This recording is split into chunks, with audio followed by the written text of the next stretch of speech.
Hare Krishna Mataji and Prabhuji, Dandavat Pranam. Welcome to the morning Japa session. Thank you for joining. So before I start the class, I would like to take the blessings of the senior Vaishnavas and the Gurus present here. Mukam karoti vachalam pangum langhayate girim yat krupatamaham vande Sri Gurum Dina Taranam Paramananda Madhavam Sri Chaitanya Ishwaram Sri Radha Madan Mohan ki jai, Sri Gaur Nitai ki jai, Sri Prabhupada ki jai, Sri Gurudev ki jai, Nitai Gaur Hari Hari Bol. So ఇప్పుడు మనకి జగన్నాథుని రథయాత్ర జరుగుతుంది, అవునా కాదా Mataji Prabhuji? So మొన్నటి నుంచి start అయింది మనకి 16వ తారీఖు నుంచి.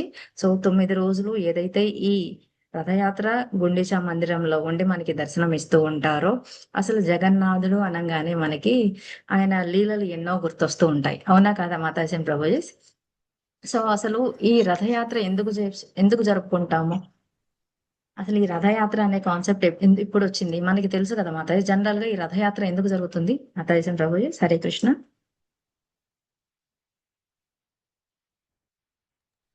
భగవంతుడికి అందరికీ దర్శనం అయ్యేట్టు మెయిన్ వచ్చేసి మనం ఏం మాట్లాడతామంటే, ఎవరికైతే ఆలయంలోకి ప్రవేశం ఉండదో వారి కోసము దర్శన నిమిత్తము ఆయనే దేవాది దేవుడే బయటకు వచ్చి అందరికి దర్శనం ఇవ్వడానికి. ఇంకొకటి, ఎందుకు జగన్నాథుడి రూపంలోనే అంటే మనకి పాస్ట్ టైమ్స్ ఉన్నాయి, అవునా కదా మాతాజీ? అంటే నారదుల వారు ఎప్పుడైతే ఆ దివ్యమంగళ రూపాన్ని చూస్తారో, తన్మయత్వంలో ఉన్న కృష్ణ బలరామ బలభద్రుల వారిని ఇదే దర్శనం అందరికీ కావాలి అని కోరుకుంటారు. కాబట్టి మనకి ఆ రూపంలో జరుగుతుంది, ఆ రూపంలో ఉన్న జగన్నాథుడు రథయాత్రలో జరుగుతుంది, అవునా కాదా? ఇంకొకటి, అసలు ఈ రూపం ఆవిర్భవించడానికి కూడా మనకి ఇంద్రద్యుమ్న మహారాజు కూడా ఒక కారణమే, అవునా కాదా మాతాజీ ప్రభు? ఆయన ఎంతో తప్పిస్తూ ఉంటాడు ఆయన దర్శనం కోసం, అవునా కాదా? హరే కృష్ణ. అండ్ ఇంకొక రీజన్ ఎవరు అని చెప్తారు అంటే పార్వతీదేవి. ఎందుకు అంటే ఎప్పుడైతే ఈ ప్రసాద మహత్యం మనం ఆల్రెడీ విన్నాం పాస్ట్ టైమ్స్ లో, అవునా కదా మాతాజీ? అందరూ కూడా ఆయన యొక్క ప్రసాద సేవనం చేసుకున్న తర్వాత ఆ తన్మయత్వానికి అనుభూతి ఎలా చెందారో అదే అనుభూతి నాకు కావాలి అని చెప్పేసి పార్వతీదేవి తీవ్రమైన తపస్సు చేసేటప్పటికి విష్ణు పరమాత్మ వారు ఆమెకు ఒక వరం ఇస్తారు, ఖచ్చితంగా విమలాదేవి రూపంలో నాతో పాటే పూరి క్షేత్రంలో ఉంటావు, నాకు నివేదించిన ప్రసాదం నీకు నివేదించిన తర్వాత మాత్రమే అది మహాప్రసాదంగా అవుతుంది అని చెప్తారు, అవునా కదా మాతాజీ? సో ఈ 4 కారణాలకి కూడా మనము జగన్నాథుని యొక్క రథయాత్ర గురించి ఎక్కువగా మాట్లాడుకుంటాం. అయితే ఇప్పుడు ఈ జగన్నాథుని లీలలు మనము ఏ లీలన్నా తీసుకోండి, మెయిన్ గా ఇవి 3 రకాలుగా ఉంటాయి. ఆయన లీలల్లో కూడా రకాలు ఉన్నాయి. అంటే ఏంటంటే కొన్ని లీలలు కొంతమంది ఆ గర్వం అణచడానికి చేశారన్నమాట. కొన్ని లీలలు పతితుల్ని పావనం చేయడం కోసం కొన్ని లీలలు చేశారు. అంటే ఏంటంటే మనందరం పతితులమే, అవునా కదా మాతాజీ ప్రభుజీ? ఎంతో ఎంతో ఆశపడుతూ ఉంటాం దర్శనం గురించి కానీ, లేదా ఆయన చేరడానికి గురించి కానీ, లేదా మన భక్తిలో మనము పురోగమించడానికి కూడా, అవునా కదా? అలాంటి మనల్ని పావనం చేయాలి అంటే ఆయన యొక్క దర్శన భాగ్యమే. ఇదివరకు రథయాత్రలో చక్కగా జగన్నాథ స్వామిని వెళ్ళి ఆలింగనం చేసుకునేది కూడా ఉండేది, అవునా కదా మాతాజీ? ఇప్పుడు ఏంటంటే ఆ తర్వాత కాలక్రమేణా కొన్ని చేంజెస్ చేశారు కాబట్టి కేవలం దర్శనం మాత్రమే చేసుకోగలుగుతున్నాం. కానీ ఒకప్పుడు ఏంటి, ఆయనను వెళ్ళి చక్కగా ఆలింగనం చేసుకోవచ్చు అనమాట. సో అలా ఆలింగనం చేసుకున్న ఎంతో మంది భక్తులు ఉన్నారు. సో వాళ్ళ కోసం కూడా ఆయన లీలలు చేశారు. ఇంకొకటి వచ్చేసి కేవలం వాళ్ళకి ఆ ఆలింగన ప్రేమే కాకుండా, ఎవరైతే వాళ్ళ మనసు నిండా శ్రీకృష్ణ పరమాత్మని నింపుకుంటారో వాళ్ళని ఉద్ధరించడానికి కూడా ఆయన లీలలు చేశారు. ఆ లీలలే మనం భక్త మనరంజన్ లీలలు అని అంటాం. సో అంటే భగవంతుని లీలలు గనక చూడాలి అంటే మనం 3 రకాలుగా చూడొచ్చు.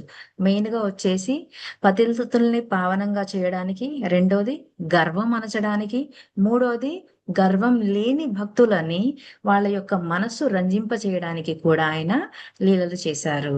సో ఇందులో నాకు మూడిట్లో కూడా ఏది బాగా నచ్చింది అంటే, మనం చెప్పాం ఆల్రెడీ నిన్న మొన్న ఈ జగన్నాథుని లీలలు ఈ మధ్య వింటున్నాం కాబట్టి, ఎవరైతే ఆయనని ఎక్కువగా ప్రేమిస్తూ ఉంటారో వాళ్ళని ఆయన తప్పకుండా ఆదరిస్తారు. కాకపోతే ఈ మూడిట్లో ఎవరి గురించి అయితే చెప్పాను కదా, గర్వము అణచడానికి కూడా ఆయన లీలలు చేశారు. ఆ లీలలు చేసిన వాటిల్లో మనం ఒక 2 స్టోరీస్ బాగా గుర్తు చేసుకుంటూ ఉంటాం అనమాట. ఆ తెలుసా మాతాజీ, ఆ గర్భభంజన చేసిన ఇద్దరి పేర్లు తెలుసా మీకు? ఎవరిది ఎలా చేశారో? ఎవరు మాతాజీ? హిరణ్యకశిపుడు రావణాసురుడు. గర్వభంజన అనేటప్పటికీ ఆయన చుట్టూ ఉన్న వాళ్ళ గురించే మాట్లాడతాం. లీలలు చేశారు అంటే సుదర్శన్ షేట్ అని విన్నారా ఎప్పుడైనా పేరు మాతాజీ ప్రభుజీ? సుదర్శన్ సేట్ అప్పట్లో అన్నమాట పూరిలో జనరల్ గా ఒక వ్యాపారి ఉండేవాడు. అతని పేరు సుదర్శన్ సేట్ అన్నమాట. అప్పట్లో ఏంటి అంటే సేట్ అని ఎప్పుడు అంటాం మనము? ఎవరి దగ్గర అయితే చాలా డబ్బు ఎక్కువ ఎక్కువ డబ్బు మొత్తం ఉంటుందో వ్యాపార నిమిత్తం వాళ్ళు చేస్తూ ఉంటారు కదా. సో ఆ ఆయన డబ్బులు దండిగా ఇచ్చేసి ఆ ఆయన డబ్బులు ఆయన చాలా డబ్బులు గర్వంతో ₹1,00,000 ఖర్చు పెట్టమని అంటాడు మాతాజీ ఒక రోజు ఎస్ జగన్నాథుడికి. ఎస్ ఆ హరి హరి బోల్ అదే మాతాజీ. ఆయనకి చాలా ఎక్కువ డబ్బు ఉండేటప్పటికి ఆయన చాలా గర్వంతో వచ్చి ఏంటి అంటే ఇక్కడ మనకి తెలిసిందే కదా మాతాజీ ప్రభు, జగన్నాథుని గుడిలో ఎప్పుడు కూడా 24/7 ప్రసాదం ఉంటుంది, అవునా కాదా? సో అంతలాగా ఈ ఖర్చులవన్నీ ఉంటాయి కదా. ఆయన ఎలా చెప్తారు అంటే నా దగ్గర ఉన్న ఈ డబ్బులతో ఎంత ఉపయోగకరమైన పని చెయ్యాలి అంటే అని పూజారులకు చెప్తాడు అనమాట. ఎంత నేను ఇవ్వడానికి రెడీగా ఉన్నాను, కానీ నన్ను సంతృప్తి పరిచేలాగా మీరు ఆ డబ్బుని వెచ్చించగలరా అని కొంచెం గర్వంతో వచ్చి అడుగుతాడనమాట వ్యాపారి. ఆ వ్యాపారి వచ్చేటప్పటికి ఎవరైతే ప్రధాన అర్చకుల వారు ఉన్నారో తప్పకుండా నేను మా జగన్నాథుడిని అడిగి చెబుతాను మీకు అని అంటారు అనమాట. అనగానే అప్పుడు సరే అయితే తొందరగా తెలుసండి, ఇది నన్ను కూడా ఎక్కువసేపు నేను ఇంత డబ్బు ఇవ్వడానికి వచ్చాను కాబట్టి నన్ను కూడా ఎక్కువ రోజులు వెయిట్ చేయించమాకండి అని అంటారు అనమాట. అనగానే సరే మరుసటి రోజు రండి అని చెప్పి పంపిస్తారు. పంపించగానే ఆ రోజు రాత్రి కలలో కనిపించి జగన్నాథ స్వామి ఆ పూజారితో ఏమంటారంటే సరే అట్లా అన్నారా, అయితే నాకు ఏమీ వద్దు, ఒక కిళ్ళి సమర్పించమను. ఆ కిళ్ళిలో జనరల్ గా మనం మామూలు కిళ్ళి అయితే ఏమేం పెడతాము? కొంచెము ఏదైనా డ్రై ఫ్రూట్ పౌడరు, ఆకులో వక్క అవి పెడతా ఉంటాం, అవునా కాదా? కొంచెం ఏవైనా స్వీట్నెస్ కావాలి అంటే మిఠాయి స్వీట్ పాన్ లాంటిది అలాగా పెడతాం. కానీ ఈయన జగన్నాథ స్వామి ఏమడిగారంటే ఉమ్, ఎన్నో గజాలకి ఎన్నో గజాలు తీసుకుంటే మనం ఎలిఫెంట్స్ ని, ఏనుగుల్ని, ఏదో ఒక ఏనుగుకి మాత్రమే వాటికి ఆ, వాటి తలలో మణి ఉంటుందన్నమాట. ఆ మణి దొరకడం చాలా అరుదు. అలాంటి మణి పౌడర్, ఆ మణిని పొడి చేసి ఆ పొడిని ఒక పాన్ లో పెట్టి అంటే ఏంటి ఆ, ఒక తాంబూలంలో పెట్టి నాకు సమర్పించమను అని చెప్తారన్నమాట. అనగానే ఆ మరుసటి రోజు వచ్చి ఏం చేస్తాడు ఆ సేటు, ఆయనకు అర్థమవుతుంది. ఎందుకంటే ఆ మణి దొరకడం అనేది అలాంటిది. అసలు ముందు ఏనుగుల్ని అంత గుంపులో ఎంత వెదిగినా ఎన్ని ఏనుగుల్ని సంహరిస్తే ఆయనకు ఆ మణి దొరుకుతుంది అనేది తెలియదు. సో ఆయన వెంటనే ఏమవుతుంది, ఓహో డబ్బు ఎక్కువ ఉండడం కాదు, దేవాది దేవుని యొక్క కృప మనపై ఉండాలి అని చెప్పేసి ఆయన యొక్క గర్వం అనేది అక్కడ అలా అనుస్తారన్నమాట ఆ లీలతో. సో డబ్బు ఉంది కదా అని మనం కూడా ఎప్పుడు పడితే అప్పుడు లైక్ ఏంటంటే ఇవ్వగలను అనే అహంకారం ఎప్పుడు కూడా చూపించకూడదు అని అంటాం. ఇంకొకటి మీరు విన్నారా, సుదర్శునికి గర్వభంజన ఎలా జరుగుతుంది? సో మనకి ఆల్రెడీ తెలుసు జగన్నాథుడు ఎవరి యొక్క అవతారము? హరే కృష్ణ. కృష్ణుని యొక్క కృష్ణుడు అవతారం మాతాజీ. భగవానుడు అవుతారు యుగాలను బట్టి అప్పుడు చేసే లీలను బట్టి లీలావతారాలు తీసుకుంటూ ఉంటారు, అవునా కాదా? అంటే ఏంటి, ఈ జగన్నాథుడే ఒకప్పుడు రాముల వారు, ఒప్పుకుంటారా లేదా? అనుకుంటాము.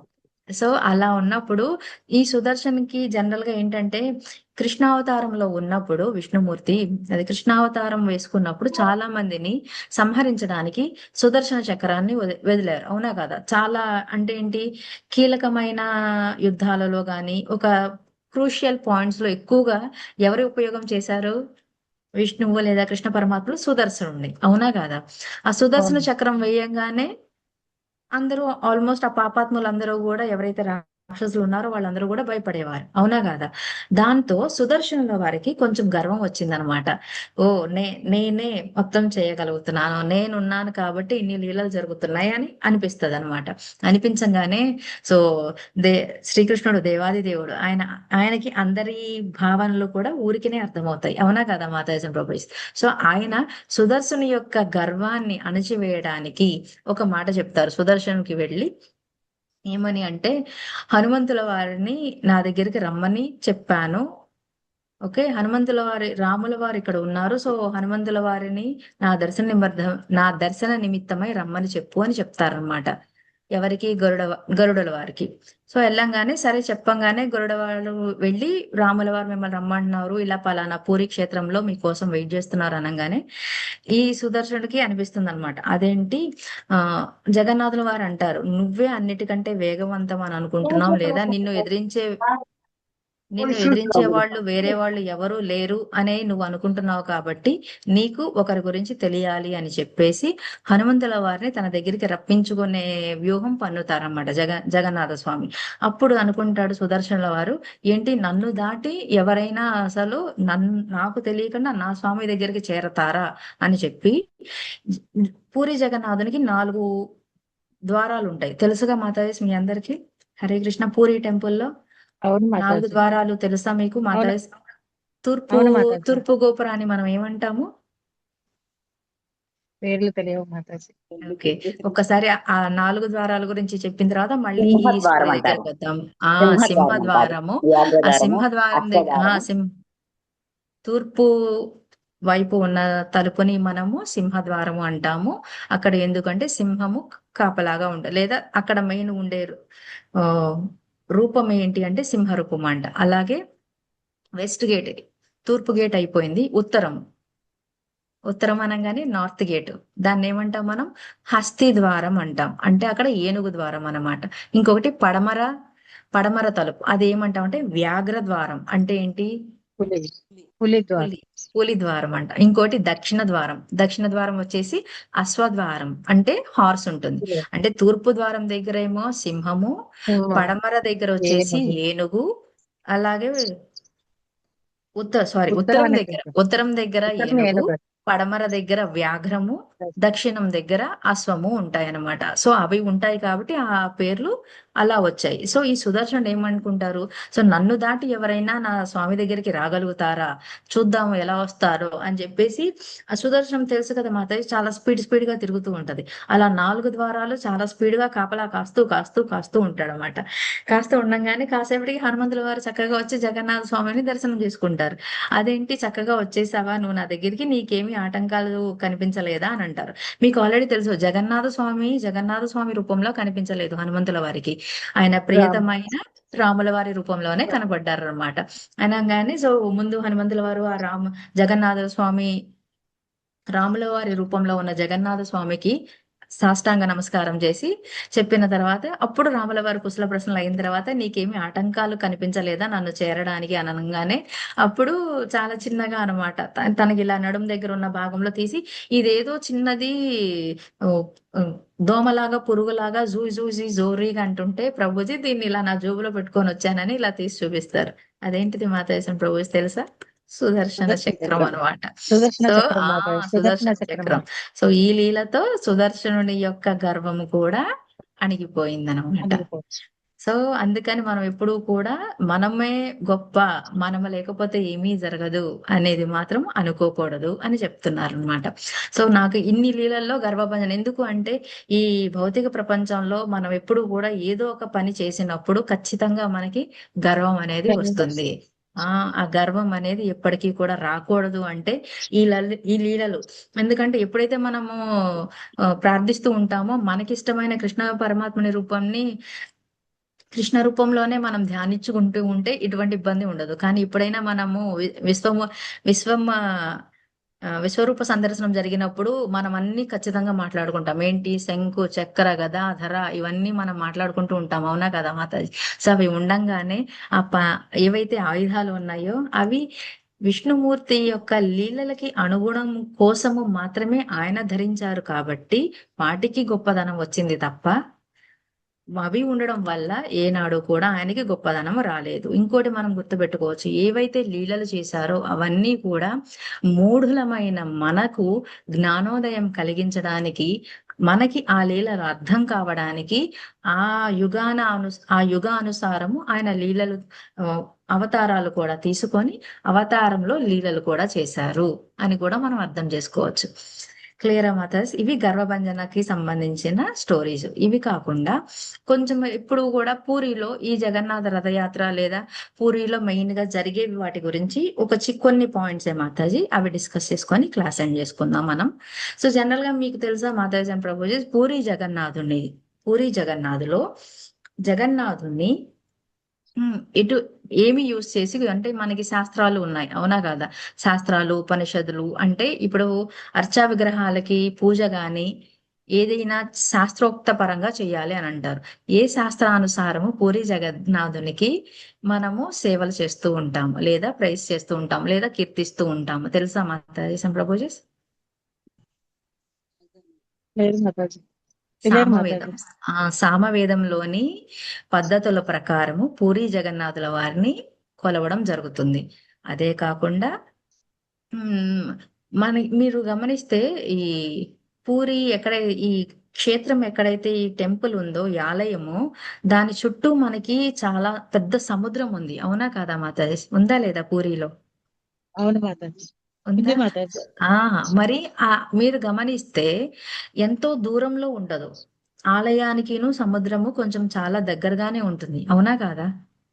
సో అవును ఇక్కడ మాతాజీ. మనకి ఏంటంటే ఈ హనుమంతుల వారు ఇంకొక గొప్ప లీల కూడా చేశారన్నమాట. జనరల్ గా మనకి ఎప్పుడైనా ఎక్కడైనా ఇప్పుడు మన ఇంటి పక్కన ఫర్ ఎగ్జాంపుల్ తీసుకోండి, పెద్ద వర్షం అదే నది ఉన్నా గానీ, సముద్రం పక్కన ఇళ్ళు ఉన్నా గానీ, ఆ సముద్ర ఘోషలు బాగా వినిపిస్తాయా లేదా మాతాజీ మనకి? అవును మాతాజీ. అంతెందుకు, వినిపిస్తాయి రైల్వే మాతాజీ. ట్రాక్ ఉంటేనే మనకి రైలు సౌండ్ బాగా అనిపిస్తుంది. అలాంటి సముద్రంలో అలలు ఎప్పటికప్పుడు వస్తూ పోతూ ఉంటాయి. అలల తాకిడి గాని, సముద్రంలోకి జరిగే కల్లోలాలు గాని ఆ సౌండ్ చాలా రావాలి. కానీ పూరి జగన్నాథ ఆలయంలోకి ఆ సముద్రపు ఘోషలు ఏవి కూడా రావు. అవి రాకుండా ఉండడానికి కారణం ఏంటి అంటే, మనం మాట్లాడుకున్నాము ఒక్కొక్క గేట్ కి ఒక్కొక్కళ్ళు ఉంటారు అని. అలాగే వాటితో పాటే ఈ దక్షిణపు వైపు ఉన్న గేట్ దగ్గర హనుమంతుల వారు కూడా ఉండి అటువంటి సౌండ్స్ ఏవి కూడా లోపలికి రాకుండా ఆయన చూసుకుంటూ ఉంటారంట. అర్థమైందా మాధవ్? చాలా బాగుంది కదా. ఫస్ట్ వచ్చేసి అక్కడేమో సామవేదంతో కొలుస్తారు జగన్నాథ స్వామి వారిని.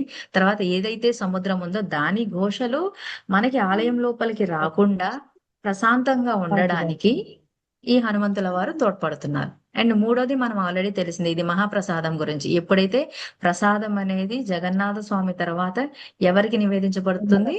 విమలాదేవికి. విమలాదేవి. అప్పుడే ఆ విమలాదేవికి అర్పించిన తర్వాతే ఆ ప్రసాదం మహాప్రసాదం కింద అవుతుంది. అది మూడవది. ఇంకొకటి అక్కడ ఇంకో నాలుగో విషయం ఏం చెప్తారు అంటే, మనకి శ్రీకృష్ణ చైతన్య మహాప్రభు ఉన్నారు, ఆయన యొక్క మాతాజీ, చెప్పండి మాతాజీ. అక్కడ ఆంజనేయ స్వామిని అక్కడ కాపలా ఉండమంటే అక్కడ ఉండరు. ఎక్కడ రామనామం జపిస్తూ ఉంటారు, అక్కడికి వెళ్ళిపోతూ ఉంటారు అన్నమాట.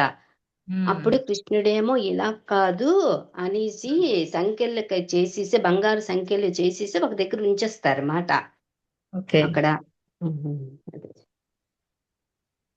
ఆ విధంగా నేను విన్న పాస్ట్ టైం ప్రకారం ఆయన ఇది కూడా సంఖ్యలతో ఉంది. అదే మీరు చెప్పిన దాంట్లోనే కంటిన్యూషన్ ఇది కూడా. ఎందుకు అంటే కంటిన్యూషన్ ఇది ఇట్లా మాట అలాగా. హరే కృష్ణ. యాక్చువల్ గా అక్కడ ఆయన కాపు కాస్తూ అటువంటి ఘోషలు లోపలికి రానివ్వరు అనేది నేను విన్నాను. సో ఇది కూడా ఉండే ఉంటుంది మాతాజీ. సో ఫస్ట్ వచ్చేసి పూరి జగన్నాథుని సామవేదంతో కొలుస్తాము. హనుమంతుల వారు ఈ సముద్రపు ఘోషపు యొక్క అలల సౌండ్ ఏదైతే ఉంటుందో అది ఆలయం లోపలికి రాకుండా చూసుకుంటారు. మూడోది, ఏదైతే ప్రసాదం ముందు జగన్నాథునికి నివేదిస్తారో ఆ ప్రసాదం విమలాదేవికి నివేదించిన తర్వాత మాత్రమే అది మహాప్రసాదం అవుతుంది.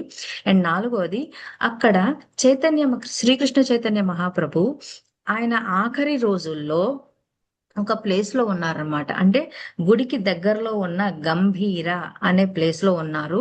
మనకి ఇప్పుడు ఆ ప్లేస్ లో ఏం కనిపిస్తుంది అంటే గరుడ స్తంభం కనిపిస్తుంది అనమాట. ఆ గరుడ స్తంభం దగ్గర ఆయన ఎప్పుడు కూడా, ఆయన లాస్ట్ డేస్ లో ఎప్పుడు కూడా గుడి లోపలికి వెళ్ళలేదట చైతన్య మహాప్రభు. ఆయన లాస్ట్ డేస్ లో అంతా కూడా అక్కడ మాత్రమే నుంచొని, ఆ గంభీర అనే స్థానంలో నుంచొని, గరుడ స్తంభం దగ్గర నుంచొని మాత్రమే ఎప్పుడు ఆయనను కొలుస్తూ ఉండేవాళ్ళట. లాస్ట్ లో మాత్రమే ఆయన లోపలికి వెళ్ళి ఆ తర్వాత అంతర్ధానం అయిపోయారు. సో ఆయన ఎక్కడ నుంచోని ఆయన లాస్ట్ డేస్ లో ఈ కీర్తన అయితే చేశారో, కీర్తించడం జరిగిందో ఆ ప్లేస్ లో మనకి ఇప్పుడు గరుడ స్తంభం ఉంది. క్లియరా మాతాజీ? అండ్ ఇంకొక గొప్ప విషయం ఏంటంటే, మనకి జనరల్ గా రథయాత్ర ఒక పర్టికులర్ మాసంలో పర్టికులర్ రోజులో జరుగుతుంది అవునా కదా. ఆ రోజున సిద్ధాంత సరస్వతి ఠాకూర్ వారు జన్మించడం కూడా జరిగిందనమాట. అండ్ ఇంకొకటి వచ్చేసి మనకి ఈ రథయాత్రతో పాటు మనం మామూలుగా తెలుసు ఈ జగన్నాథుని ఏదైతే మనం అనుకుంటామో దారు బ్రహ్మ ఎన్ని సంవత్సరాలకు ఒకసారి మనకి మారుస్తూ ఉంటారు మాతాజన్ ప్రభుజీ? 12 సంవత్సరాలు 12 లేకపోతే 18 సంవత్సరాల వరకు సంవత్సరాలు. ప్రతి 12 సంవత్సరాలకి మారుస్తారు. అలా మార్చే ప్రక్రియ ఏదైతే ఉందో అది పాండాలు మాత్రమే చేస్తారు. ఆ ఉత్సవానికి ఒక పేరు కూడా ఉంది, తెలుసా మాతాజన్ ప్రభుజీ? నవ కళ్ళేవర నవ కళ్ళేవర ఉత్సవం అని కూడా పిలుస్తారనమాట.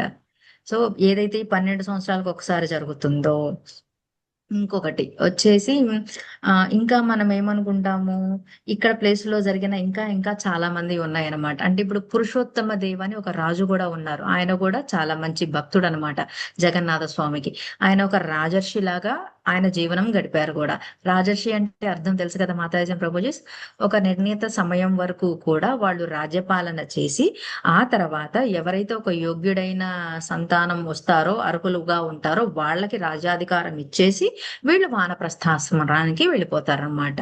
సో ఆయన ఏం చేశారంటే ఒక రాజర్షి లాగా జీవనం చేశారు కాబట్టి ఆయన వచ్చి ఏ సేవ చేసేవాళ్ళు అంటే ఇప్పుడైతే రథయాత్ర జరుగుతుందో అప్పుడు మనం అంటాం కదా బంగారు చీపిరి పట్టుకొని ఊడ్చారు అని.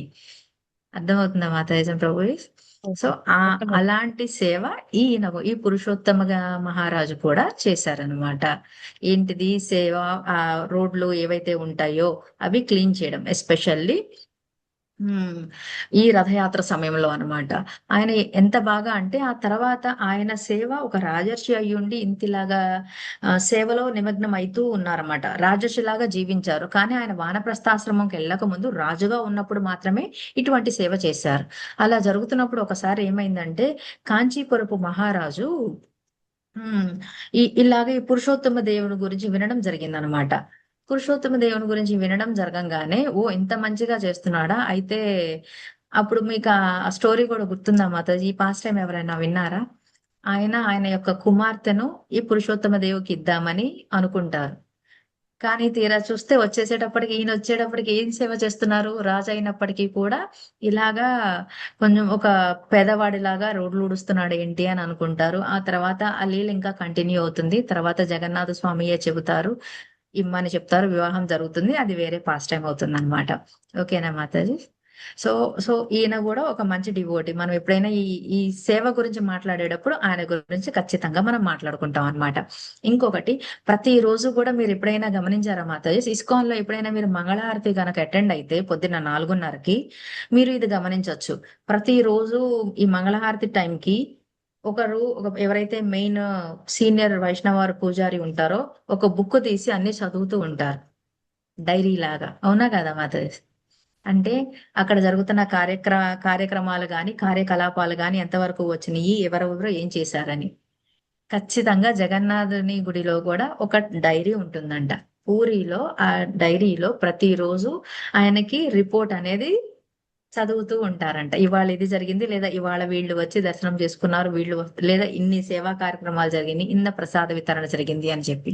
అర్థమైందా మాతాజీ ప్రభుజీ? హరే కృష్ణ. సో అండ్ ఇంకొకటి మనకి బాగా తెలుసు ఏంటిది, ఈ రథయాత్ర టైంలో మెయిన్ టెంపుల్ నుంచి, ప్రధాన ఆలయం నుంచి మన జగన్నాథ స్వామి వారు 9 రోజులు కూడా గుండీచా మందిరంలో ఉంటారు. అవునా కదా? ఆ 9 రోజులు అక్కడ ఉండడం వల్ల ఆ గుండీచా మందిరం మనకి ఏం చెప్తుంది అంటే, ఇలా వెళ్ళడం ద్వారా ఎప్పుడూ కూడా దర్శనం ఉంటుంది. అవునా కాదా? ఆ గుండీచా 3 కోరికలు కోరుకుంటుంది. గుండీచా ఎవరు? రాజు భార్య. అవునా కాదా మాతాజీ? ఇంద్రదుమ్న రాజు యొక్క భార్య. ఆమె ఎప్పుడు కూడా ఏం అడుగుతుంది? వీళ్ళిద్దరు దంపతులు కలిపే కోరుకుంటారు జగన్నాథ స్వామిని. 3 కోరికలు కోరుకుంటారు. ఏంటిది అందులో మొదటి కోరిక? ఎప్పుడు కూడా దర్శనం కల్పించాలి. అలాగే మీ చేయి తడి ఎప్పుడు కూడా ఆరకూడదు, మీరు ఎప్పుడు కూడా ప్రసాదం సేవిస్తూ ఉండాలి. అలాగే మాకు సంతానం అనేది వద్దు. ఎందుకు అంటే తర్వాత వాళ్ళు ఎటువంటిగా అయినా సరే గర్వానికి లోనవ్వచ్చు అని. అర్థమైందా మాతాజీ? సో కానీ గుండీచా మందిరం అనగానే మనకి ఇంకొక విషయం గుర్తొస్తుంది మాతాజీ ప్రభుజీ గారు. ఇక్కడ ఎప్పుడైతే ప్రధాన ఆలయం నుంచి గుండీచా ఆలయానికి వెళ్తారో అక్కడికి వెళ్లే కంటే ముందు మనకి గుండీచా మందిరం మార్చడం జరుగుతుంది. అవునా కదా మాతాజీ? ఆ గుండీచ మార్జనం అంటే ఏంటి? ఆ క్లీనింగ్ అన్నమాట. ఆ క్లీనింగ్ ని శ్రీకృష్ణ చైతన్య మహాప్రభు కూడా మనకి ఆపాదిస్తారు. అంటే ఏంటంటే మనకి కూడా మనం కూడా క్లీనింగ్ చేసుకోవాలి అంట. అంటే ఏంటి? 3 రకాల క్లీనింగ్లు చేసుకోవాలని చెప్తారు. శుభ్రత, పరిశుభ్రత అనేది మనము 3 రకాలుగా చేసుకోవాలి. ఒకటి మన అలవాట్లు అన్నమాట. చెప్తాం కదా, అందుకనే మనం ఇస్కాన్ లోకి రాగానే ఫస్ట్ 4 రెగ్యులేటెడ్ ప్రిన్సిపల్స్ గురించి మాట్లాడతాం. రెండవ క్లీనింగ్ ఏంటి అనేటప్పటికి మనకి మెయిన్ గా ఏం చెప్తారు? కామ, క్రోధ 6 ఉంటాయి కదా మనకి. షడ్ వర్గాలు కామ, క్రోధ, లోభ, మోహ, మద, మాత్సర్యాల నుంచి కూడా మనం విడిపడాలి. సో అంటే ఏంటి? ఇవి రెండు జరగాలి అంటే మన అలవాట్లు మారడం గాని, ఈ అరిషడ్ వర్గాల నుంచి కూడా దూరంగా ఉండాలి అంటే మనం ఏం చేయాలి? జనరల్ గా క్లీన్ అవ్వాలనుకోండి, ముందు దుమ్ము ఉందనుకోండి, పొడి దుమ్ము అయితే ముందు మామూలు పొడి మెత్తటి చీపిరి పెట్టి ఊడుస్తాము. ఆ తర్వాత ఇంకా దుమ్ము పోలేదంటే ఏం చేస్తాం మనము? నీళ్లు పోసి చీపురుతో ఊడుస్తాం. అవునా కదా మాతాజీ ప్రభుజీ? సో ఈ అలవాట్లు ఫాలో అవుతూ ఈ అరిషడ్ వర్గాలు పోవటం లేదా, వీటికి పోయాల్సిన నీళ్లు అంటే కడగడానికి పోయాల్సిన నీళ్లు ఏంటి అంటే జపము అని చెప్తున్నారన్నమాట. జపము మరియు నామ సంకీర్తన. ఈ రకంగా ఈ 3 చేస్తేనే మనము శుద్ధీకరించబడతాము అని చైతన్య మహాప్రభు చెబుతున్నారు. సో ఇవి కొంచెము నేను విన్నవి, నేను తెలుసుకున్నవి మాతాజీ. సో లీలలు ఎన్ని రకాలుగా చేస్తారు ఆయన, ఆ లీలల నుంచి ఆ కథలు వింటూ మనమేమి నేర్చుకోవాలి, మనం ఎలా ఆపాదించుకోవాలి, అలాగే పూరిలో జరిగిన లేదు నిత్యం జరిగే కొన్ని కార్యక్రమాలు. సో ఏదైనా అర్థమై ఉంటే అది మాత్రం అది గురు కృష్ణ వైష్ణవ కృప.